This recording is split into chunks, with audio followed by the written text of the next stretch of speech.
saya Pak Suparman tadi ya. Saya sudah bertugas di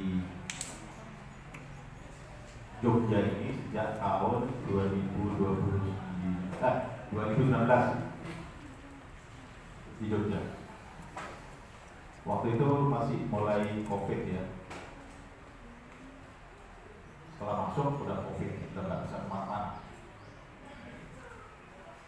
Saya 3 tahun di Jogja, ya belum tahu jalan. Tadi kesasar saya lewat jalan Google, ternyata juga menyesatkan juga ya. Akhirnya juga sampai ke tujuan, dilewatkan jalan kecil-kecil tadi itu, sehingga sampai ke tujuan. Terus gue agak terlambat tadi ya, mohon maaf. Udah jam 10 lebih 5 menit tadi saya datang dan acara sudah dimulai tadi ya.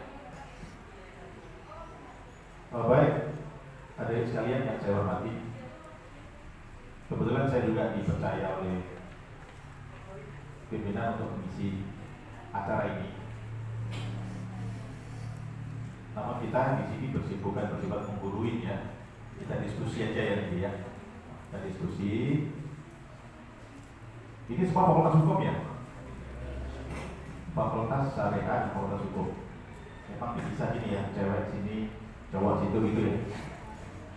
Memang gitu ya, di UI memang seperti itu. Kalau kuliah juga gitu. Oh gitu, ya dicampur gitu ya. Tapi ada yang pernah ketemu nggak dari UI dapat UI gitu, jodoh di UI gitu? Oh banyak ya? Oh belum. Ini rata-rata semester berapa? Semester 2 sama semester 4. Semester 2 sama semester 4. Ini rata kelahiran tahun 2000-an ya. Saya coba untuk memberikan judul materi ya.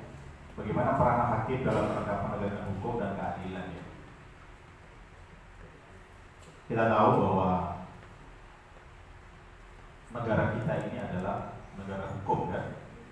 Itu kita tahu kalau dulu dari pembukaan Undang-Undang 45 itu ada dalam penjelasan, tapi tidak ditegaskan dalam batang tubuhnya, tapi ada di penjelasannya. Negara kita berhukum. Tapi setelah ada amandemen Undang-Undang 45 itu ditegaskan bahwa negara kita itu negara hukum. Nah, salah satu ciri negara hukum adalah adanya kekuasaan kehakiman. apa tadi? Kekuasaan kehakiman. Nah, adanya kekuasaan kehakiman yang merdeka. Ini semester 4 yang sudah tahu ya. Semester 2 ya. Oh, ini berarti teori ilmu hukumnya masih seger ini ya. PHI ya atau PIH? Dua-duanya dia masih diajarin. Yang semester 2 kan masih berlangsung kan?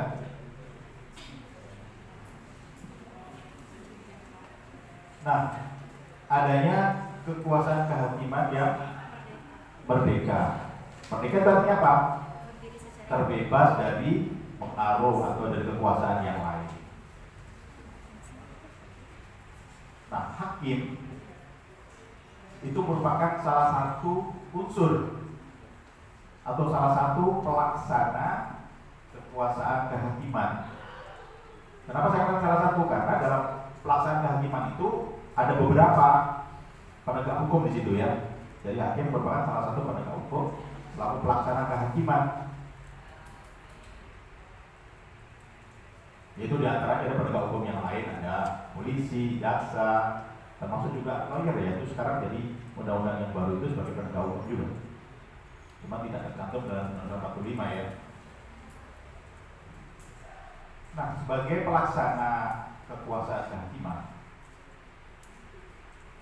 hakim itu hakim yang mana saja sih? Tentunya hakim di sini adalah secara tegas dalam pasal 24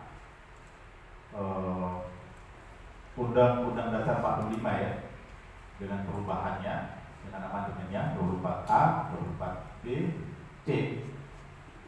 Sebagai pelaksana kehakiman adalah dilaksanakan oleh sebuah mahkamah agung ya, dengan peradilan di bawahnya. Peradilan di bawahnya itu termasuk pengadilan tinggi, pengadilan negeri, pengadilan agama, pengadilan militer, itu sebagai pelaksana kekuasaan kehakiman. Dan juga Mahkamah Konstitusi itu dalam pasal 24C selaku juga sebagai pelaksana kekuasaan kehakiman. Nah, hakim itu merupakan personifikasi ya dari lembaga peradilan. Jadi membatasi diri dalam pembicaraan ini mengenai peradilan secara umum ya, peradilan umum ya. Saya tidak bicarakan di peradilan agama, peradilan militer, belajar tata usaha negara ya. Saya fokus pada tugas dan peranan hakim dalam peradilan umum, terutama dalam ranah pekerjaan sehari-hari sebagai di ranah perdata maupun di ranah pidana. Tentunya adik-adik ini kan dari fakultas hukum atau syariah. Ke depan mungkin yang ada yang tertarik jadi hakim. Adakah yang tertarik jadi hakim? Ada. Nah, ini adik ini ngacung satu ini. Siapa namanya adik? Enika. Enika. Orang Bantul. Kan dari Kalimantan Tengah. Dari Kalimantan Tengah. Kalimantan Tengah. Kalimantan Tengah jauh Jogja. Kalimantan itu Palangkaraya ya? Saya dari Sampitnya Kak, 4 jam dari Palangka. Sampit. Ya. Saya pernah di Kalimantan Timur.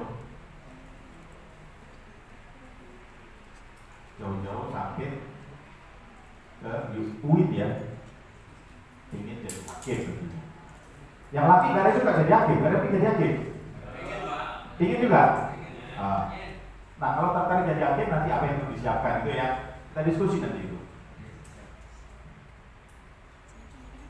Nah, kita sebelum ke lanjut kita coba untuk ke sejarah hukum dulu ya, sejarah peradilan dulu ya.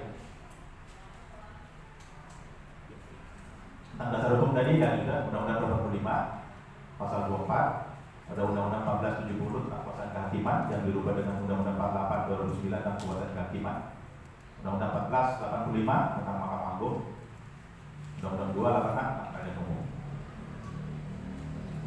Nah, sebelum kita lanjut kita ingin flashback untuk mengenai sejarah peradilan. Kenapa sih sehingga sekarang terbentuk ada peradilan di Indonesia itu? Nah, dulu zaman sebelum penjajahan Belanda ya, itu negara di Indonesia itu kerajaan sebenarnya ya. Jadi dulu ada namanya perkara perada dan perkara peradu. Perkara pradata itu dalam waktu kerajaan dulu itu perkara yang menyangkut keamanan negara, yang menyangkut mahkota kerajaan, ketertiban negara. Dan yang jadi hakim itu rajanya sendiri. Ada sentral kekuasaan itu pada raja sendiri. Sehingga raja yang jadi hakim, raja juga yang jadi jaksa. Sehingga hukuman itu tergantung raja.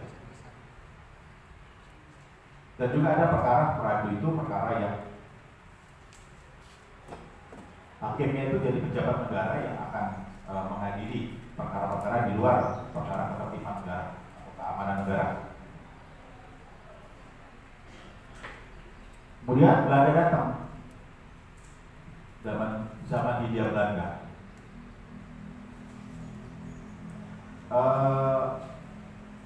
Sebagaimana sifat penjajah waktu itu ya, ada politik divide and conquer ya. Ada yang apa tuh? Politik apa itu? Adu domba dan pemecah belah ya. Itu juga berpengaruh kepada peradilannya juga. Di peradilan itu dipisah-pisahin untuk orang Indonesia asli sendiri. Mereka bentuk aturan. Jadi ada aturan reforman ordonansi tahun 1848. Itu terjadi perbedaan perlakuan kepada masyarakat. Di situ ada 6 lembaga peradilannya. Yang pertama itu Distriksrecht. Itu perkara yang mengadili perkara perdata antara warga Indonesia dengan warga Indonesia. Sang hakimnya itu ditunjuk oleh Hindia Belanda. Itu mungkin kalau sekarang dikenal tuh peradilan Swaparaja. Rechtszaak yang kedua itu merupakan peradilan banding atas perkara distriktsrecht tadi. Itu perkara-perkara perdata antara orang Indonesia asli.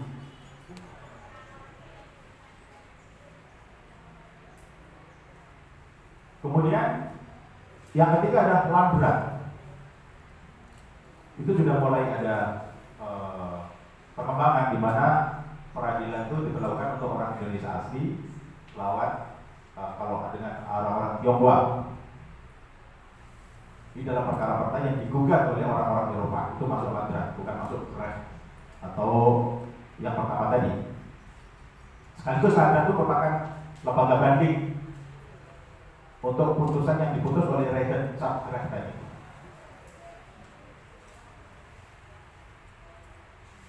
Kemudian mulai ada peningkatan di mana ada peradilan Landsrecht atau Residentisrecht. Itu sudah tidak membedakan lagi bangsa apapun yang menjadi terdakwanya. Ini pidana ya. Tadi yang tiga itu perdata. Ini yang pidananya sudah tidak dipisahkan. Itu pun ada di Jakarta, Semarang, Surabaya. Ini berlaku untuk semua warga yang termasuk dalam warga Hindia Belanda. Dan peradilan tertingginya namanya Hooggerechtshof.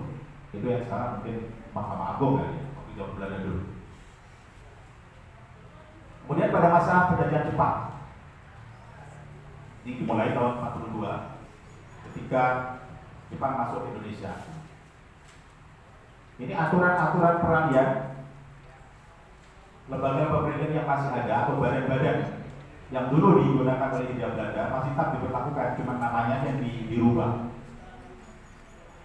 Mereka buat peraturan namanya Osago Shire pada tahun 1942. Untuk pengadilan kawedanan atau pengadilan yang tingkat rendah atau distrik tadi dinamai Hudhud. Untuk bandingnya Kenbuit, lanjutan dari Rechtszaak. Kemudian Landratnya atau Landsrechtnya dikasih Casey Hoyt. Nah, itu untuk pengadilan pidana yang dulu zaman itu di pengadilan polisi namanya, di Jepang dulu. Kemudian pengadilan negerinya Tiho Hoyt. Ini Landrat yang pada masa Hindia Belanda dulu. Yang kelima, pengadilan tinggi yang merupakan lanjutan dari Raad Justisi pada masa Hindia Belanda yaitu Koto Hoyt. Untuk Mahkamah Agungnya di peradilan tertinggi Seiko Hoyt. Aturannya sama dengan zaman Belanda, tetap memakai hukum acaranya yaitu HIR.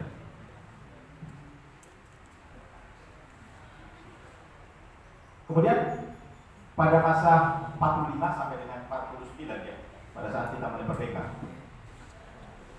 di situ diperlakukan dalam pasal 2 aturan peralihan nomor 45 bahwa segala badan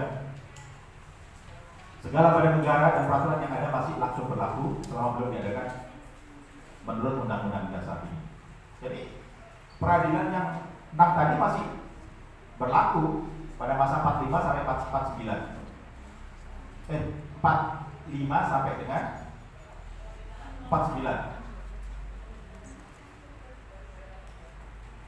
Dan kemudian pada tahun 49 sampai 50, ini pada saat itu ada gejolak di Indonesia di mana Belanda tidak mau pergi, masih ingin menguasai lagi, sampai Indonesia akhirnya jadi negara Aris ya waktu itu. Konstitusinya konstitusi. Itu ada perubahan di mana Landsrecht itu dirubah menjadi pengadilan negeri dan Appelraad menjadi pengadilan tinggi mulai 49 sampai 50. Itu berlanjut sampai dengan dekret presiden sampai dengan tahun 59 masih sama. Kemudian ada tambahan peradilan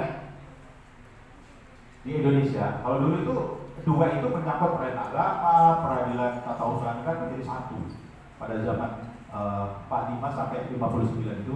Kemudian setelah tahun 70 ya, Setelah diundangkannya undang-undang tentang pokok-pokok kekuasaan kehakiman itu sudah dibagi. Jadi ada pengadilan negeri, ada pengadilan agama, ada pengadilan tata usaha negara. Ini pengantar ya, pengantar. Ada pengadilan itu sejarahnya seperti itu. Sehingga sampai sekarang ini pengadilan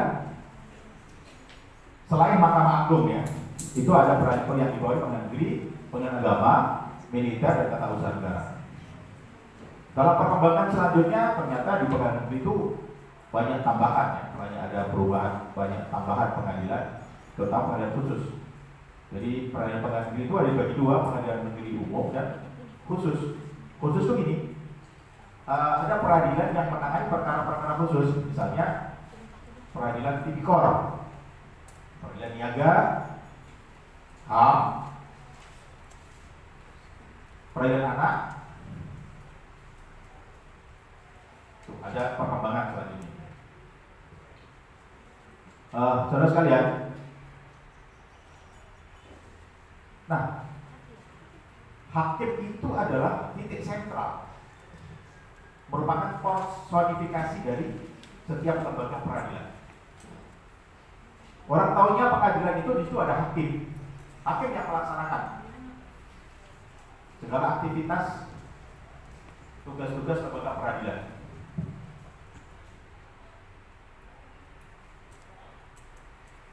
Nah, hakim di sini adalah dari mulai tingkatan hakim agung, hakim tinggi, hakim pengadilan negeri,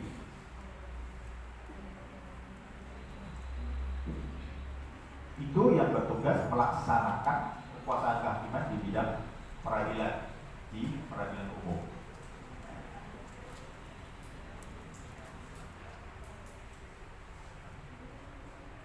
Apa sih tugas hakim sebenarnya? Atau siapa sih hakim itu? Hakim itu ya adalah merupakan pejabat negara yang diberikan tugas di lembaga peradilan untuk menerima, di tugas secara umum ya, memeriksa dan mengadili setiap perkara yang diajukan kepadanya. Itu tugas dan fungsi hakim secara umum. Nah, saya coba untuk menyampaikan tugas secara realita di peradilan. Di peradilan itu ada dua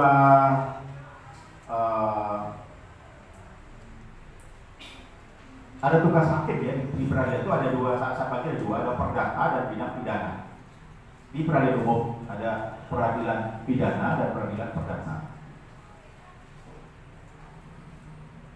Hakim-hakim yang ditugaskan di pengadilan negeri itu juga wajib menguasai aturan hukum perdata maupun hukum pidana.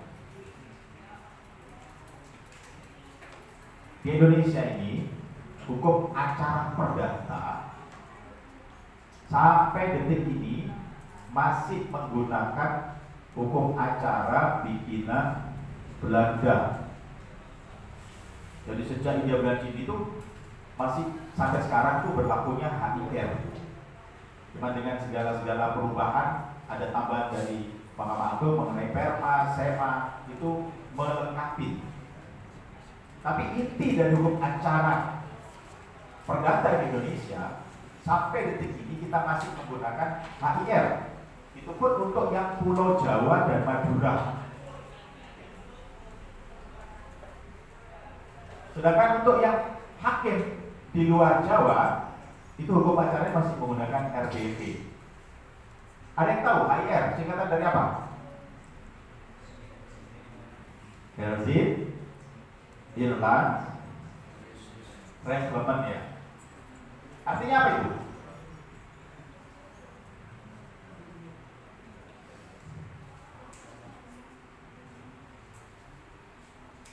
Ada yang tahu artinya? reflemen Indonesia yang diperbaharui. Itu masih berlaku sampai sekarang.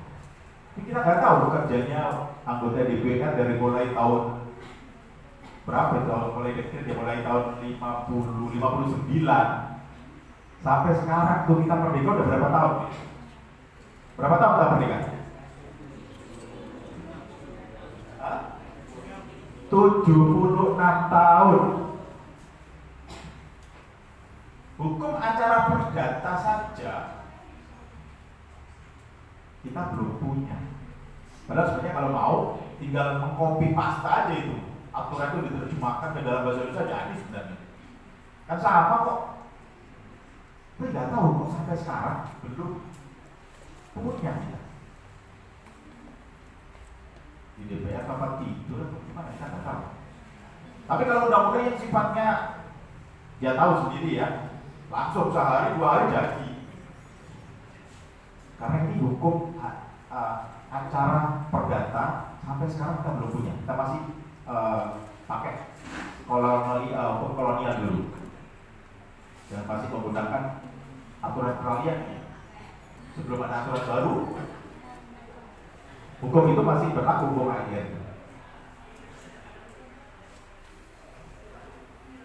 Sampai kami di pengadilan itu kalau bidakwah kami tidak keluar Jawa misalnya, aduh jadi hakim RBJ lagi nih untuk hiburan ya, untuk job-job yang ini ya. Kita alhamdulillah udah pulang jadi HIR, hakim HIR. Sampai ada begitu. Itu nanti kalau jadi pasti ngalami itu. Panjang ini belum dirubah, belum berlaku secara unifikasi secara nasional ya, hukum acara perdata. Kalau hukum acara pidana alhamdulillah sudah ada sejak tahun 81 ya. Kalau dulu masih HIR itu ada, ini juga ada hukum acara pidana, ada perdatanya. Kemudian sejak tahun 81 sudah kita punya unifikasi hukum acara perdata. Tahu nomor undang-undang berapa? Hukum acara perdata atau istilah KUHP. Kita undang-undang hukum acara perdata, acara pidana. 8 tahun 81. Jadi ada undang-undang nomor 8 tahun 81 sebagai pedoman bagi hakim, bagi penegak hukum lain, polisi, jaksa, hakim untuk sebagai standar atau ukuran melaksanakan tugas sebagai pelaksana kekuasaan kehakiman di bidang hukum pidana. Jadi hakim sampai saat ini masih menggunakan hukum, kalau perdata masih HIR, kalau pidana sudah pakai KUHP mulai tahun 81. Nah, jadi itu sekalian, dalam praktek di peradilan perdata, apa sih tugas dan fungsi hakim di situ?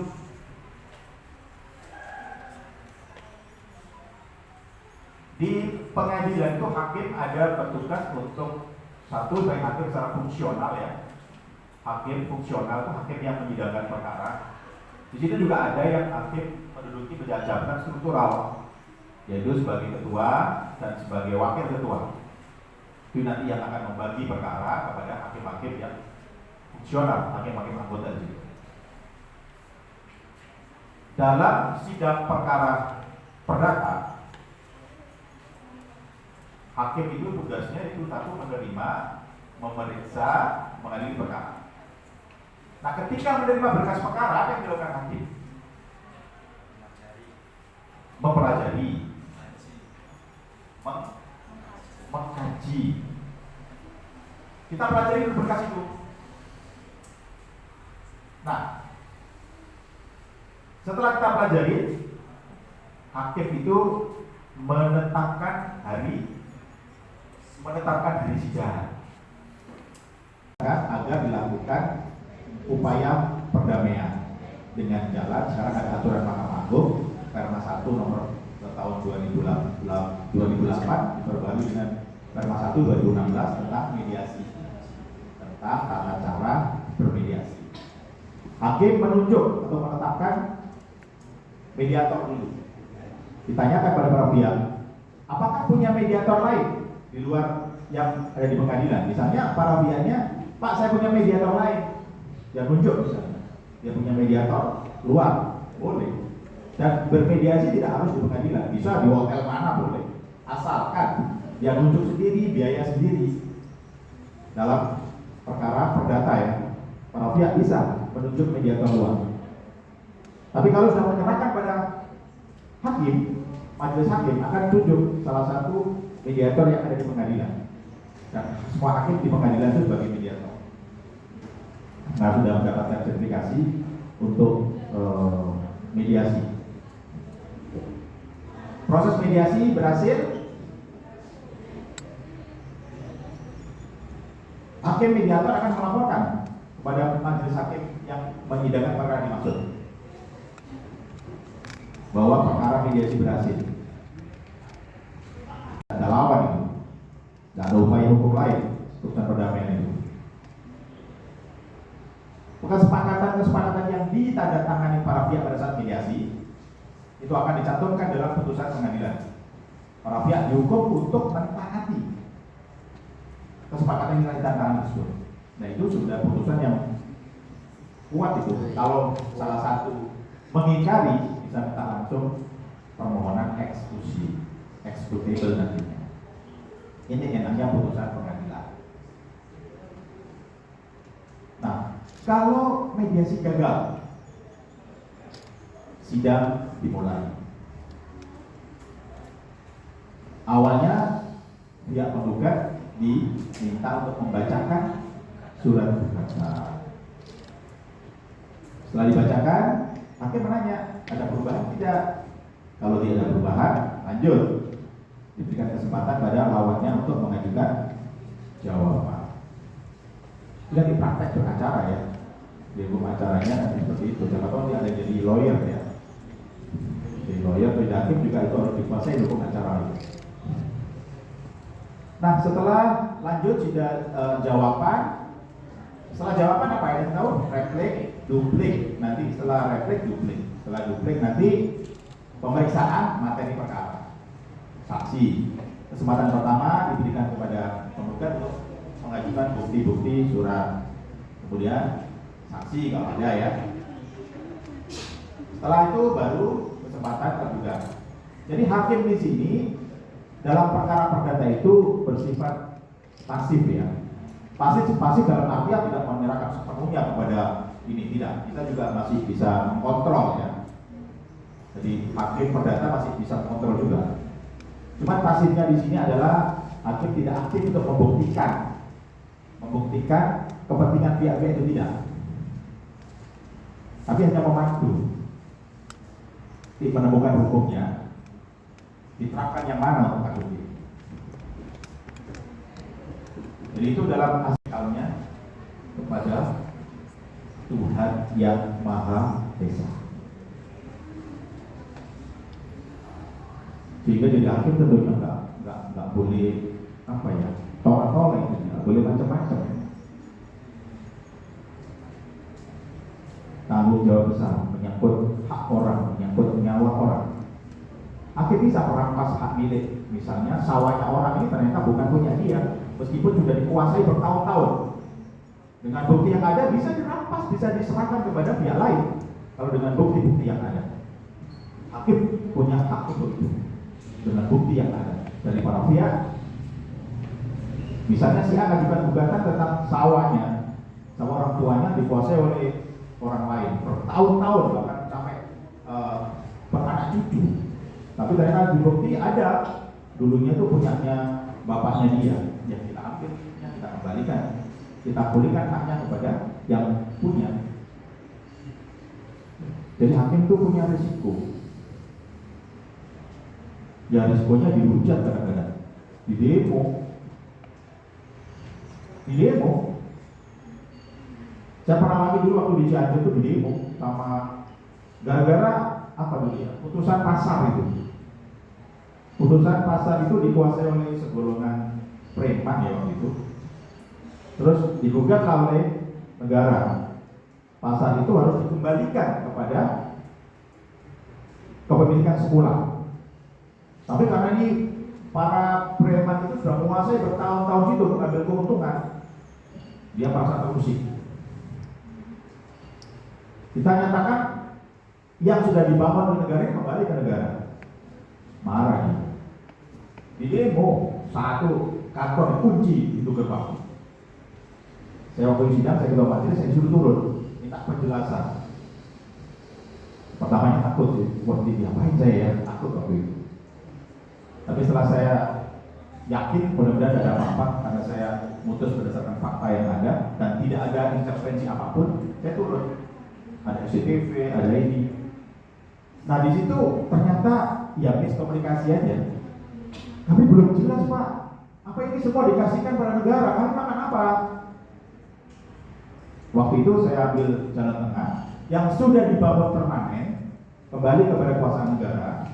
Dan waktu itu DPD pasar. Yang masih tanah-tanah yang belum dibangun itu kembali kepada mereka. Kepemilikannya masih tetap dikuasai mereka. Baru beri kantor. Terus saya diantarkan ke atas lagi sama wartawan SCTV itu waktu itu, Bapak turun Pak, Bapak turun Pak, Bapak turun Pak. Satpam lari, saya nggak didampingi. Jadi waktu saya nekat saja, apapun yang terjadi saya sudah ambil keputusan, saya harus berani turun. Saya jelaskan di depan kantor begitu, akhirnya mereka ngerti. Waktu itu seminggu sebelum saya pindah ke Kalimantan.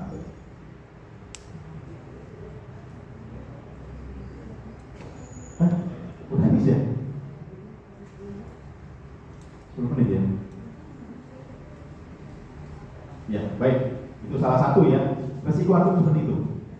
Juga ada sedikit pengalaman di Kalimantan. Ada hakim saya, anggota saya itu putus tilang. Tilang, dendanya waktu 200.000. Ibu-ibu ini bawa uang 20.000. Cuman hakim itu mungkin kurang mempunyai kepekaan terhadap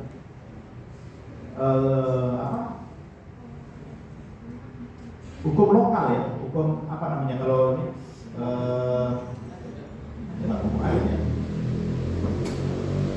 kebiasaan di tempat di masyarakat itu, hukum yang berlaku di situ. Karena ini mungkin hakim kurang kepekaan karena dia baru waktu baru diangkat. Dia bilang begini, kalau sidang denda 200 bawa 20.000, pulang aja. Siangnya datang itu 2 truk pasukan Dayak. Iya ini fakta ini. Pas waktu saya jadi ketua di Kalimantan Timur, saya ini mau diculik dan saya mau diambil. Mana yang namanya ini Pak? Yang tadi ngomong begitu. Coba. Udah gemetar semua itu waktu itu. Itu setelah kasus sampai ya kasus Daun Madura. Waktu itu Pak lagi Dayak lagi waktu itu ya lagi ini. Datang Pak pasukannya itu bisa di kantor saya itu. Saya mau ambil ini Pak. Saya bayar 200.000, akan saya ambil hakim ini, saya suruh makan babi saya di hutan selama 2 bulan. Gemeter Pak hakimnya itu Pak. Saya masukin kantor saya masukin ke kamar ini, gemeter Pak keringat ini. Itu hanya salah komunikasi. Nah itulah hakim dituntut apa? Kepekaan sosial. Dan dalam putus perkara itu harus kita punya sense ke depan ya. Kita punya prediksi, mengantisipasi putusan kita ke depan kayak apa. Ini saya langsung singkat pada materi ya.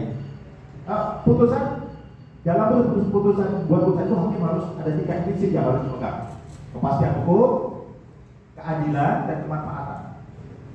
Dalam perkara perdata, kepastian hukum memberikan orang kepastian tentang hak miliknya, perbuatannya itu salah misalnya begitu, dan ini punya hak orang lain.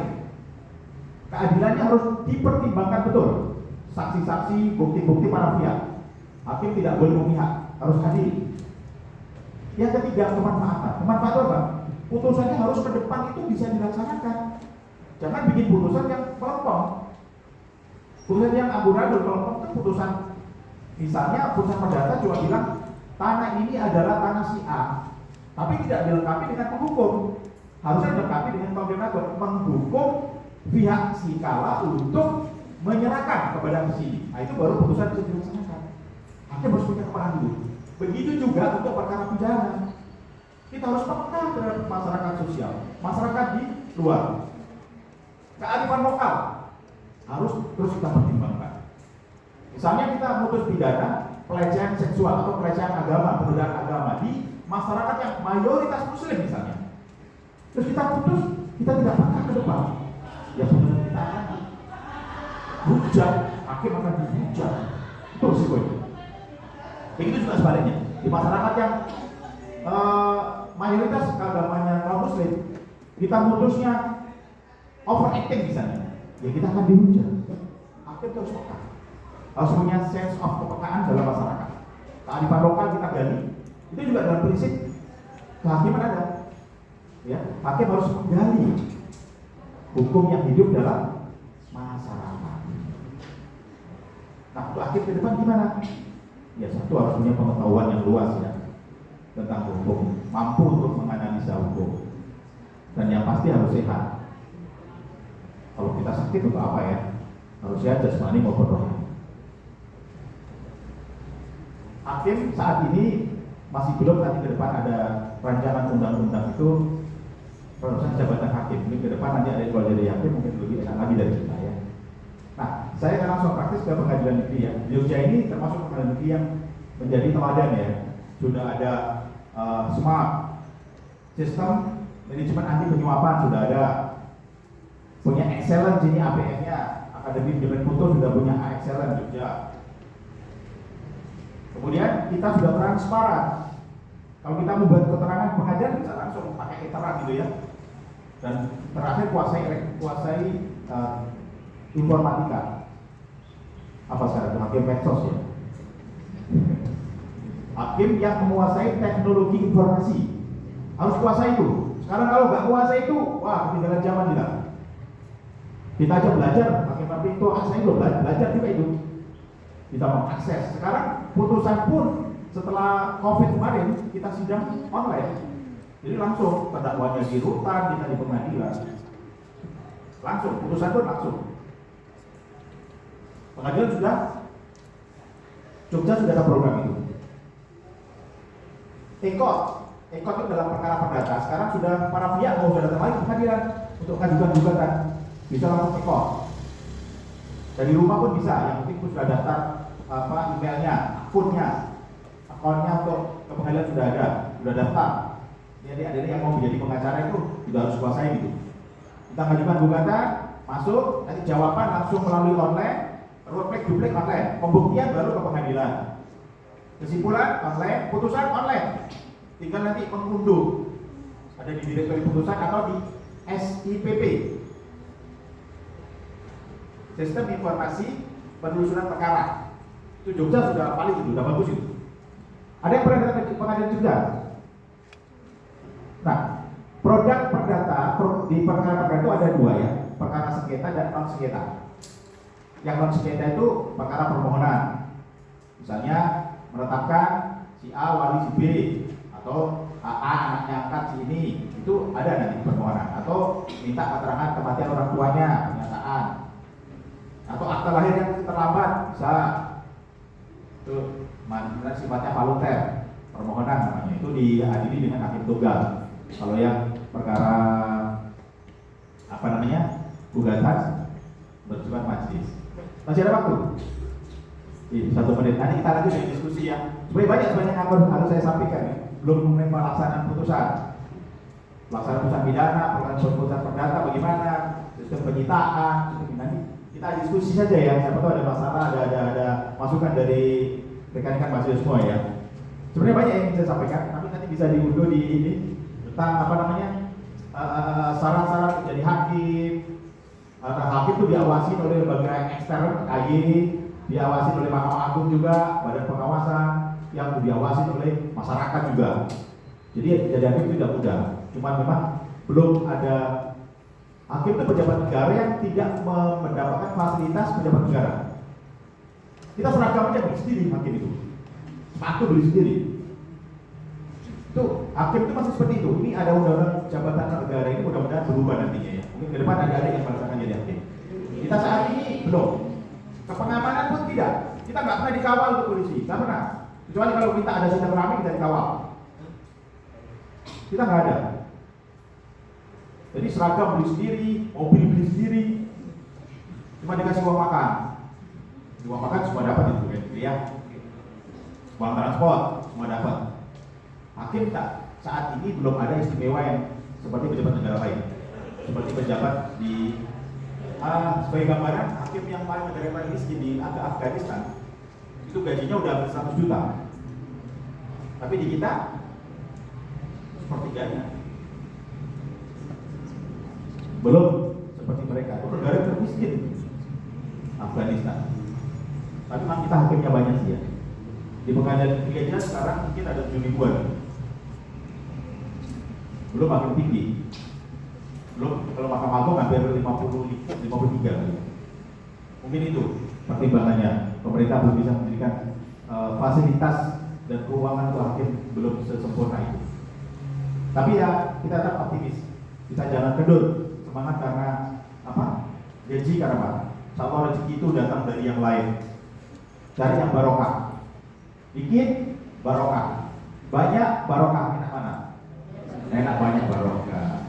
Tapi kalau banyak barokah tidak ada, pilihnya dikit barokah tidak apa-apa. Yang cari barokahnya.